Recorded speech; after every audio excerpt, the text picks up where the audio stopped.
Después de algún año, nos está back to Spotters Day. Estamos super contento ahora de tener nos spotters na back riba airside, onde ko nang por experiencia de cerca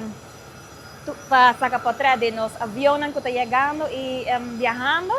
y tomando un potret que está un pasión hopi grande de algunos spotters que nos tienen na Aruba, pero también nos tienen un internacional que viene for de Corsao. Ahora nos tienen más o menos 20 spotters que está junto con nos riba airside. Siguro sa aqui está um processo onde quando a mesera vai safety training passar como porta de uma maneira safe riba nos airside e nanta guarda escort de team de aeropuerto de diferente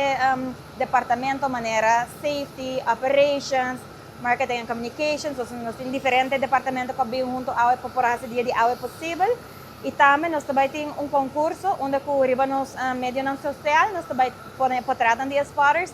e assim o público lo por vota para potret que lo gana um prêmio.